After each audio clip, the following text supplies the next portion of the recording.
Hey guys, good morning. This is Manish Kumar. आज हम class 10th board के लिए हमारा जो केमिस्ट्री का चैप्टर है तो वो आवर्त वर्गीकरण, उसके कुछ इंपॉर्टेंट ऑब्जेक्टिव्स देखने वाले हैं। तो चलिए शुरू करते हैं। तो ये आपके सामने ये पहला क्वेश्चन है। वो फर्स्ट क्वेश्चन है, आवर्त सारणी के उदग्र स्तंभों को क्या कहा जाता है? उदग्र, एक होता है उदग्र, एक होता है क्षैतिज। दोनों में ध्यान रखिएगा। अगर उदग्र कहा गया तो जो इस प्रकार से होता है, और जो क्षैतिज होता है वो इस प्रकार से होता है। तो क्षैतिज जो है वो सीधा होगा, और सीधी सीधी जो लाइनिंग होती है उसमें, उसे हम वर्ग कहते हैं। क्या कहते हैं? वर्ग कहते हैं, वर्ग कहेंगे। ठीक है, तो चलिए हम अब नेक्स्ट क्वेश्चन की तरफ चलते हैं। इसका आंसर हो गया वर्ग। और अगर इसी में क्वेश्चन अगर आपका दूसरा पूछ ले कि ये जो क्षैतिज होती है इसे हम क्या कहते हैं, तो ये आवर्त कहते हैं। इसमें और भी क्वेश्चंस आ सकते हैं कि वर्ग की संख्या कितनी है। तो वर्ग की संख्या ध्यान में रखिएगा, वर्ग की संख्या जो है वो 18 है। और अगर आवर्त की संख्या पूछी जाए तो आवर्त 7 है। ठीक है, चलिए हम नेक्स्ट क्वेश्चन में चलते हैं। दूसरा क्वेश्चन है, आवर्त सारणी के प्रथम वर्ग के सदस्य को क्या कहते हैं? हमारा जो आवर्त सारणी है उसके प्रथम वर्ग जो है, प्रथम वर्ग 18 में से वो पहला जो लाइन है उसे हम क्षारीय धातु कहते हैं। किसके? क्षारीय धातु। क्षारीय धातु को हम क्षारीय मृदा धातु के नाम से भी जानते हैं। तो कुछ भी आप कर सकते हैं, चाहे क्षारीय धातु या फिर मृदा धातु। अक्रिय गैस जब पूछा जाए तो अक्रिय गैस के लिए ध्यान में रखिएगा कि अक्रिय गैस वाला जो ये है पार्ट है, वो लास्ट वाला हमारा समूह होता है जो कि 18वां समूह है।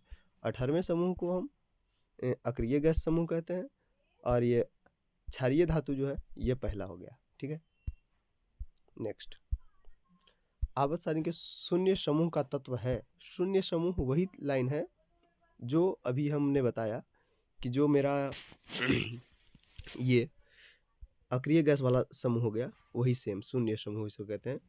तो शून्य समूह का जो तत्व है वो टोटल के टोटल कुल का जो है वो सब का सब अक्रिय गैस है, उसे हम शून्य समूह कहेंगे। उसमें कौन आता है? शुरुआत होता है हीलियम से।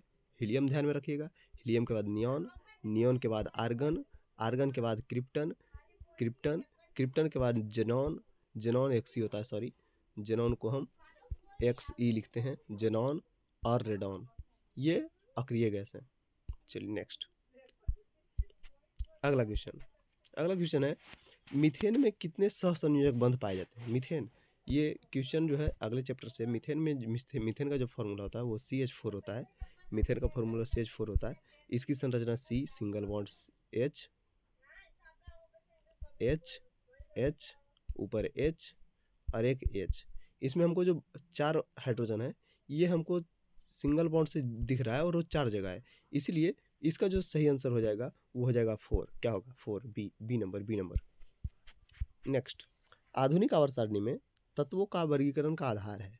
तो देखिए, जो भी आवर्त सारणी बनाया गया, चाहे वो मोस्ली के द्वारा बनाया जाए, डोबेराइनर के द्वारा बनाया जाए, या फिर न्यूलैंड्स के द्वारा बनाया जाए, उसे 2 आधार पर वर्गीकृत किया गया। कितने आधार पर? 2 आधार पर। एक है परमाणु भार, परमाणु भार, और दूसरा किया गया था परमाणु संख्या, संख्या, संख्या। तो ये जो है आधुनिक आवर्त सारणी, उसे आधुनिक आवर्त सारणी को परमाणु संख्या के आधार पर किया गया था। इसके अलावा जो भी है, मोस्टली न्यूलैंड्स का हो या फिर डोबेराइनर का हो, उन सब ने इसे परमाणु संख्या के परमाणु भार के आधार पर सजाया था। अगला क्वेश्चन, अमोनिया में अमोनिया में अमोनिया के अणु में नाइट्रोजन और हाइड्रोजन के परमाणुओं का अनुपात क्या होगा? अमोनिया का फॉर्मूला होता है NH3। इसमें जब रेशियो पूछ रहा है तो हमको दिख रहा है कि नाइट्रोजन जो है वो 1 है, हाइड्रोजन जो है वो 3 है, यानी कि इसका जो अनुपात होगा वो 1:3 होगा। मेरा करेक्ट आंसर हो जाएगा 1:3, C नंबर। ठीक है, चलिए अगले क्वेश्चन की तरफ बढ़ते हैं। लोहा का परमाणु संख्या याद रख सकते हैं आप। एक ट्रिक है 20 से 30 के लिए। 20 से 30 की जब बात आए तो उसके लिए ट्रिक होता है, सस्ती वाली कार में फेंको नहीं कॉपर जिंक। सस्ती वाली कार में फेंको FE से हो गया मेरा लोहा, फेरस, जो कि आता है 26 में, और को से कोबाल्ट 27 में। ये ट्रिक हो गया। इसी से हम याद रख सकते हैं फेंको नहीं कॉपर जिंक, तो फे से हो गया 26, 26, यानी कि इसका बी आंसर सही होगा। ठीक है, चलिए हम नेक्स्ट क्वेश्चन की ओर बढ़ते हैं। अगला है, आधुनिक आवर्त सारणी में वर्गों के संख्या उधर उधर्व स्तंभ या समूह की संख्या होती है, अभी हमने बताया था पहला क्वेश्चन में। अभी बता चुके हैं कि जो समूह की संख्या है या वर्ग की संख्या है वो 18 है। कितना है? 18। क्या होगा? 18 है। तो ये जो 18 संख्या है ये है। लेकिन हम एक बात और बताए, एक क्वेश्चन और पूछता है कि 8 क्या है? तो समूह जब पूछे तुमसे, समूह पूछा जाए तो समूह की संख्या तो 18 होगा, लेकिन जब आवर्त पूछ लिया जाए, आवर्त, तो आवर्त जो है वो 7 है। कितनी है? 7 है। ठीक है, नेक्स्ट क्वेश्चन में बढ़ते हैं। इसका आंसर 18 हो गया। ओजोन के एक परमाणु में ऑक्सीजन की संख्या क्या होती है? तो हमें पता है कि ओजोन का जो फॉर्मूला था वो होता है O3। यहाँ से हमको पता चला ऑक्सीजन कितना है? 3। ऑक्सीजन कितने हैं? 3। ठीक है, नेक्स्ट। आवर्त सारणी में जो क्षैतिज पंक्तियाँ होती है, ये वाली गिरी गिरी रस्सी जैसे हम टंगना बनाते हैं, उस तरह से जो होते हैं उसकी संख्या क्या? 7 होता है। कितना होता है? 7। अभी हमने बताया था। नेक्स्ट, हीलियम कैसा तत्व है? हीलियम कैसा तत्व है? अभी तो हमने चर्चा किया, शून्य समूह का तत्व है ये। शून्य समूह के तत्व को हम नोबेल गैस भी कहते हैं, नोबेल गैस भी कहेंगे, नोबेल गैस कहेंगे। इसी को हम अक्रिय गैस भी कहते हैं, अक्रिय गैस भी कहते हैं। तो ये कैसा हो जाएगा? तो ये अक्रिय है। कैसा है? अक्रिय है। नेक्स्ट क्वेश्चन, आवर्त सारणी में कितने आवर्त होते हैं? आवर्त की संख्या हमेशा बहुत इंपॉर्टेंट क्वेश्चन है। जब समूह पूछ ले तो समूह होगा 18, और जब आवर्त पूछे तो ये होगा 7। तो आवर्त की संख्या कितनी है? 7 है। समूह को ही हम वर्ग भी कहते हैं। क्या कहते हैं? वर्ग। तो वर्ग की संख्या बोले या समूह की संख्या बोले, ये 7 होगा। ठीक है, हम नेक्स्ट क्वेश्चन में बढ़ते हैं। त्रिक नियम किसने दिया था? त्रिक नियम को किसने दिया? तो त्रिक नियम को ध्यान में रखिएगा कि त्रिक नियम को देने वाले डोबेराइनर है। कौन है? डोबेराइनर त्रिक नियम। अष्टक नियम अगर तुमसे पूछा जाए, अष्टक सिद्धांत, तो अष्टक सिद्धांत को देने वाला न्यूलैंड्स होगा। अभी के लिए ध्यान रखिएगा, इस क्वेश्चन का सही आंसर डोबेराइनर होगा। इन्होंने दिया था त्रिक नियम। कौन सा नियम? त्रिक नियम। लेकिन न्यूलैंड्स क्या दिया? तो न्यूलैंड्स जब पूछेगा तो न्यूलैंड्स दिया था अष्टक सिद्धांत। क्या दिया था? अष्टक सिद्धांत। तो ये ध्यान में रखेंगे। ठीक है, हम पढ़ते हैं अगले क्वेश्चन की ओर। अष्टक सिद्धांत का नियम किसके द्वारा? लो, नाम लेते शैतान हाजिर। मैंने अभी बताया जस्ट इसके पहले क्वेश्चन में कि अष्टक सिद्धांत अगर पूछा गया तो अष्टक सिद्धांत को देने वाले कौन हैं? तो ध्यान में रखेंगे कि अष्टक सिद्धांत को जो देने वाले हैं, अष्टक सिद्धांत, वो न्यूलैंड्स हैं। कौन? न्यूलैंड्स हैं। नेक्स्ट क्वेश्चन, मेंडलीफ के आवर्त सारणी के अनुसार तत्वों के गुणधर्म इनमें से किसका आवर्ती फलन होता है? मेंडलीफ के आवर्त सारणी के अनुसार तत्वों का जो गुणधर्म है, मेंडलीफ में परमाणु भार, क्या? परमाणु भार है, भार को ही द्रव्यमान कहते हैं। लेकिन मोस्ले पूछे, मोस्ले, तो मोस्ले में क्या हो जाएगा? तो ये हो जाएगा परमाणु संख्या। मोस्ले का हो जाएगा परमाणु संख्या। ठीक है, बढ़ते हैं नेक्स्ट क्वेश्चन में। मेंडलीफ ने तत्वों को किस बढ़ते क्रम में सजाया? तो हम अभी बताए, जब कभी मोस्ले का पूछे, मोस्ले, तो मोस्ले का हम ध्यान में रखेंगे कि मोस्ले वाला जो पार्ट है, वो मोस्ले जो होगा ये केवल परमाणु संख्या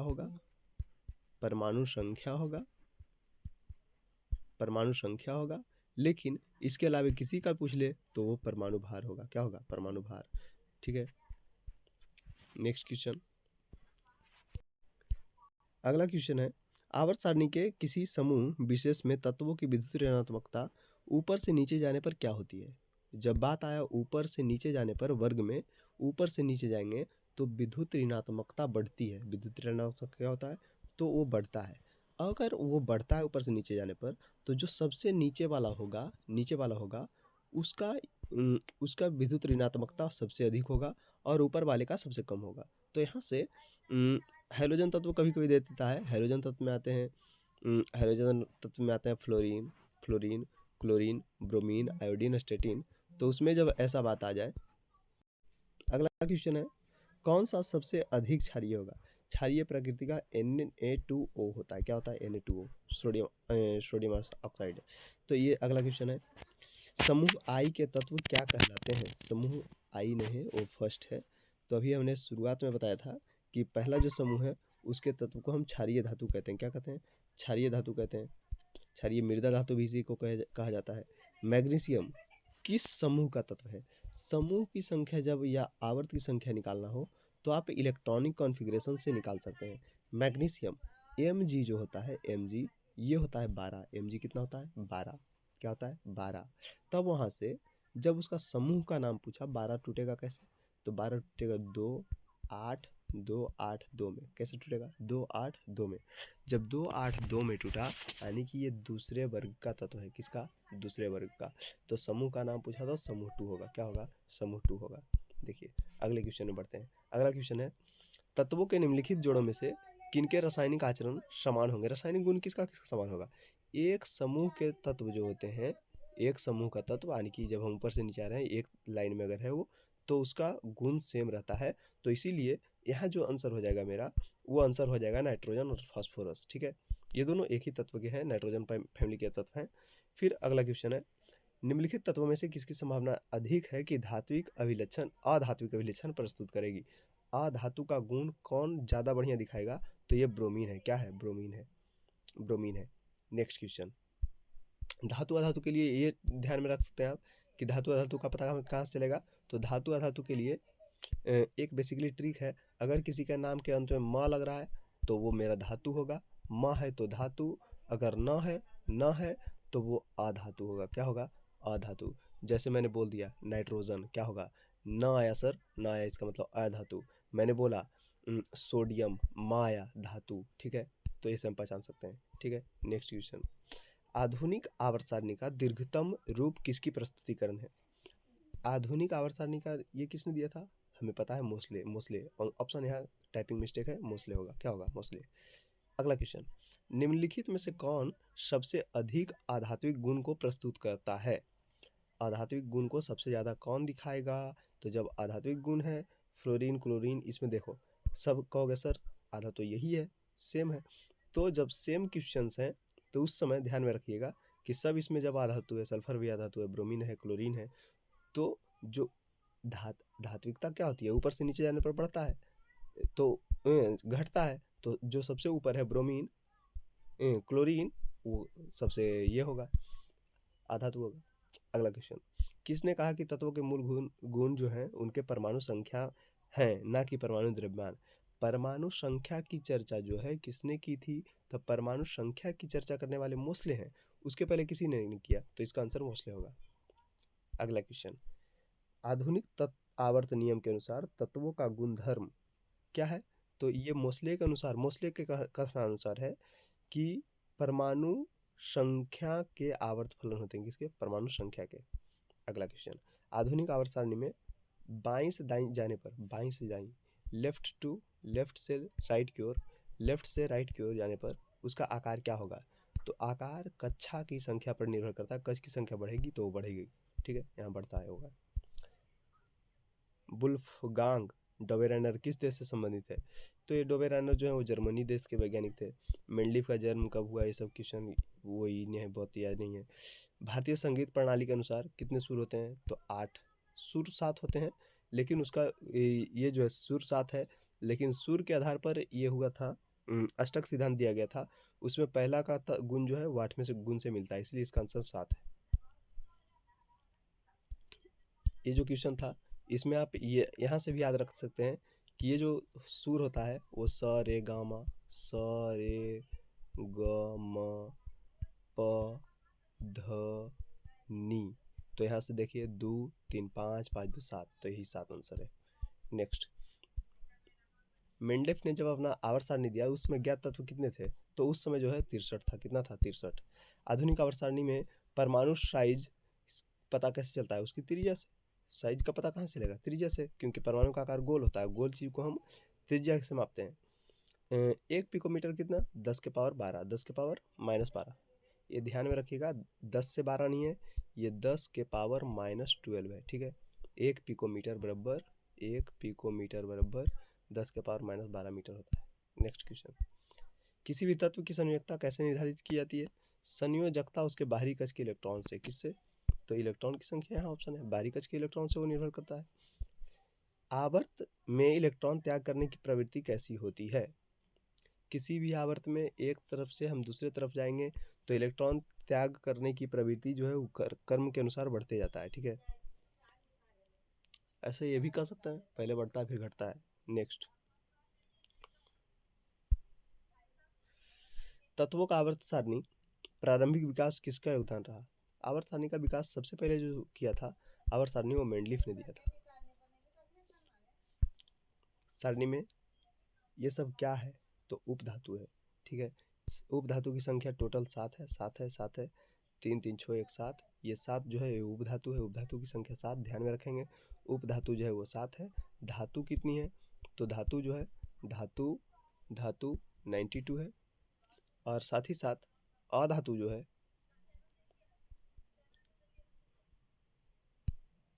अधातु बाकी एक्स्ट्रा है।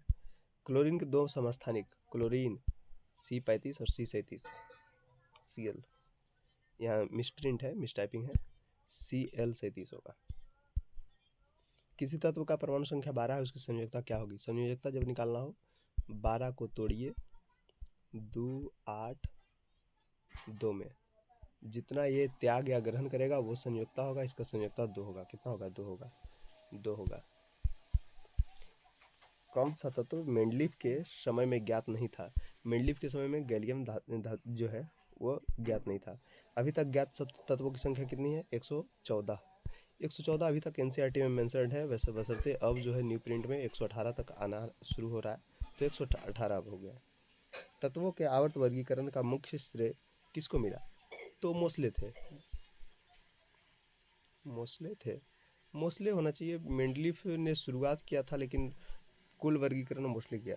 निम्नलिखित में किस तत्व के लिए मेंडलीफ ने अपनी पहली सारणी को खाली छोड़ दिया था? किसके लिए? तो पहली सारणी में खाली स्थान किसके लिए छोड़ा? लेड के लिए।